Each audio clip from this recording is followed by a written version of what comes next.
Merhaba arkadaşlar, kanalıma hoş geldiniz. Bugünkü modelimizi şöyle güzel krem bir rengi bir bebe yünüm var. Onunla harika bir model başlayacağız. İpimin kalınlığı şu şekilde. Kullanacağım şiş 3,5 numara. Modelimiz oldukça güzel ve gösterişli bir model. İnşallah siz de beğenir, benimle yaparsınız. Yapım aşamalarına geçmeden önce kanalıma abone değilseniz ücretsiz bir şekilde abone olup videolarımı da beğeniyorsanız beğeni yapmayı, yorum yapmayı, beni desteklemeyi unutmayın arkadaşlar. Şimdiden hepinize teşekkürler. Dilerseniz yapım aşamalarına geçelim. Modelimize ilmeklerimizi alarak başlayalım. Şu şekilde birinci ilmeğimi aldım. Şöyle ilmeklerimi çıkarmaya başlıyorum. Bu model için ilmek sayısı 6 ve 6'nın katları artı 3 ilmek ekleyeceğiz en son. Yapacağımız örgüye göre ilmek sayımızı bu şekilde ayarlayacağız. Yani 6, 12, 18 diye devam edecek. İstediğimiz ölçüye gelince sonuna da 3 ilmek ekleyeceğiz. Ben şöyle 3 model üzerinden anlatacağım. 1, 2, 3, 4, 5, 6, 7, 8, 9, 10, 11, 12, 13, 14, 15, 16, 17, 18, 19, 20, 21. Sonuna da 3 ilmek ekleyerek 21 ilmeğim var şu anda şişimde. 21 ilmekle modelimi kurmaya başlıyorum. Lastiksiz başlayacağım ben. Siz de istediğiniz lastiğin üzerinden ön yüzünden modeli kurmaya başlayabilirsiniz. Kenar ilmeğimi ilk sıra olduğu için ördüm. Modelin birinci sıra ön yüzündeyiz. Birinci sıra ön yüzünde ilmeklerimi hepsini düz olarak örüyorum. Sıra sonuna kadar ilmeklerimi düz örüyorum.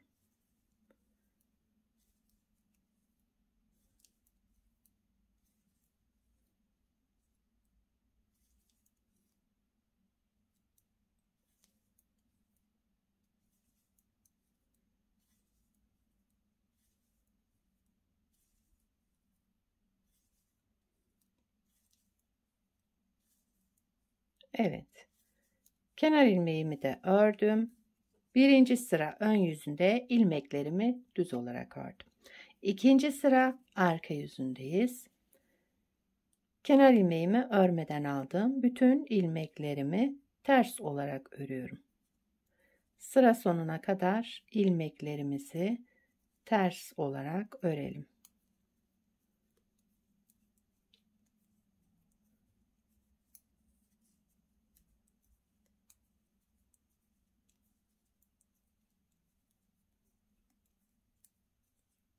Modelimiz 4 sıradan oluşmakta. Şöyle ikinci sırayı da tamamladık. İkinci sıra arka yüzünde ilmeklerimi ters ördüm. Kenar ilmeğimi de ördüm. Sıramı tamamladım. Üçüncü sıra ön yüzündeyiz örgümüzün. Kenar ilmeğimi örmeden aldım. Sıradaki ilmeğimi düz ördüm. Bir düz ilmek.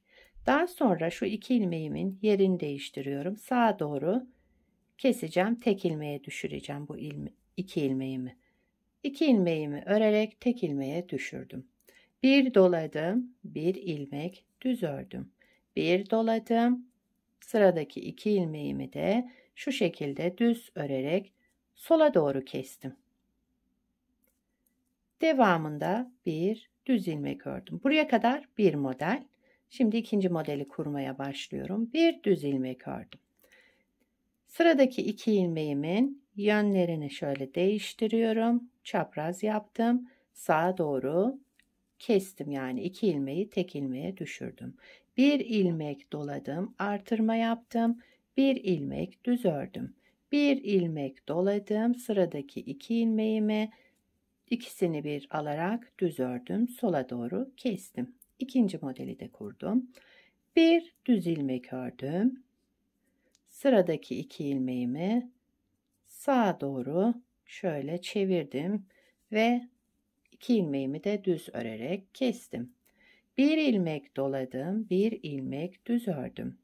Bir ilmek doladım, sıradaki 2 ilmeğimi sola doğru düz örerek kestim. Devamında bir düz ilmek, bir de kenar ilmeğimi ördüm. 3. sıra ön yüzünde bu işlemleri yaptık. 4. sıra arka yüzündeyim modelin.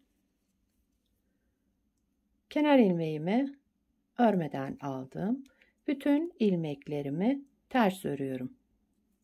Sıra sonuna kadar ilmeklerimizi ters olarak örelim.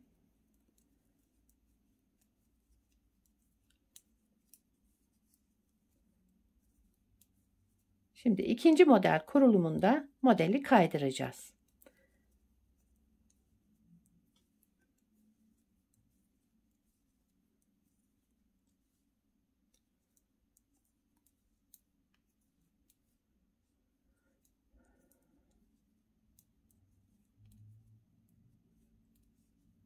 Kenar ilmeğimi de ördüm. 4. sıra arka yüzünde ilmeklerimin hepsini ters ördüm. Evet, modeli bir kez kurmuş olduk. Şimdi modeli kaydırarak ikinci kez kuracağız. Modelimizi ikinci kez kuralım. Kenar ilmeğimi örmeden aldım. Modelin 1. sıra ön yüzündeyiz. 1. sıra ön yüzünde bütün ilmeklerimizi düz örelim.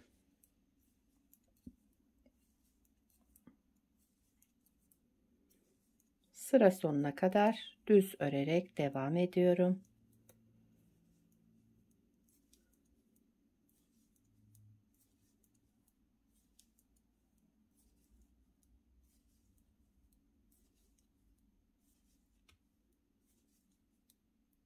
Kenar ilmeğimi de ördüm.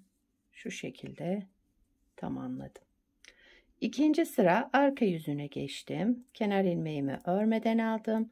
Bütün ilmeklerimi ters örüyorum.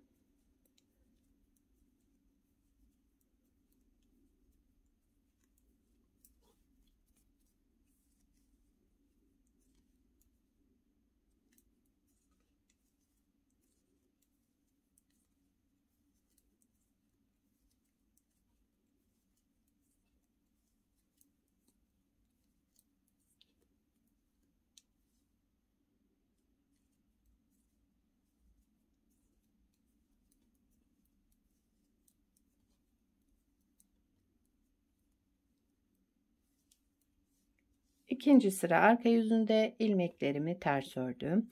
3. sıra ön yüzündeyim. Şimdi burada modeli kaydıracağız. Kenar ilmeğimi örmeden aldım. Devamındaki ilmeğimi düz ördüm. Daha sonra bir doladım. 2 ilmeğimi sola doğru düz örerek tek ilmeğe düşürdüm. Şu şekilde burada yarım dilim oldu. Modeli kaydırmış olduk. Devamında bir düz ilmek, düz ilmeğimiz bakın şu ortadaki ilmeğe denk geliyor. Daha sonra 2 ilmeğimin yerlerini değiştiriyorum. Şöyle çapraz yaparak düz ördüm. Sağa doğru kestim yani. Bir doladım, bir ilmek düz ördüm, bir doladım. Sola doğru 2 ilmeğimi düz örerek kestim. Modeli bakın kaydırmış olduk. Şurada yaptığımız işlemi buradaki boşluğa kaydırdık. Aynı şekilde devam ediyorum. Bir ilmek düz. Devamındaki 2 ilmeğimi yönlerini çevirdim şöyle yerlerini yani çapraz yaptım. Sağa doğru kestim bu 2 ilmeğimi.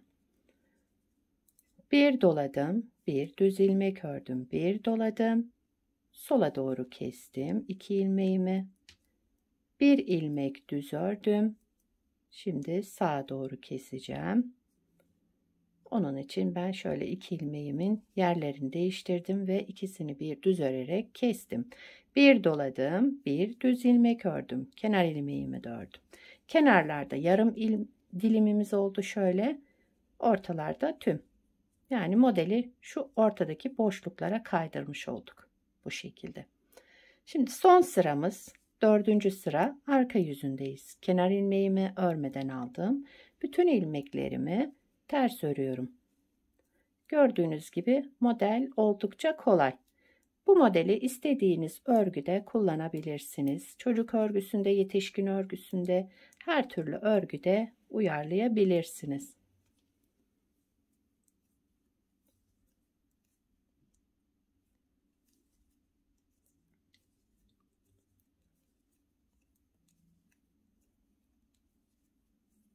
Evet. Sıra sonuna geldim. Kenar ilmeğimi ördüm. 4. sıra arka yüzünde bütün ilmeklerimi ters ördüm. Modeli bu şekilde bakın kaydırarak kurmuş olduk. Modelin görüntüsü şöyle. Tabii ki model ilerledikçe kendini gösterecek. Güzel gösterişli modellerden. Bir de daha önce şöyle bir parça yapmıştım. Onu göstereyim size. Bunu beraber yaptık. Lastiksiz çalıştık bunu. Bunu da şöyle hazır lastik uyguladım bu önceki yaptığım parçada. Şöyle göstereyim.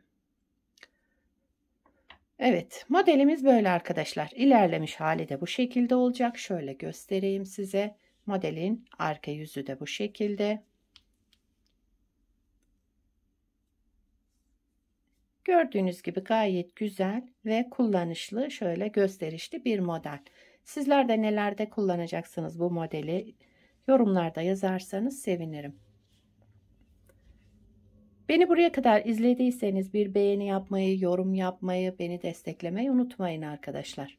Yapacak olanlara kolay gelsin. Bir sonraki videoda görüşmek üzere. Hoşça kalın.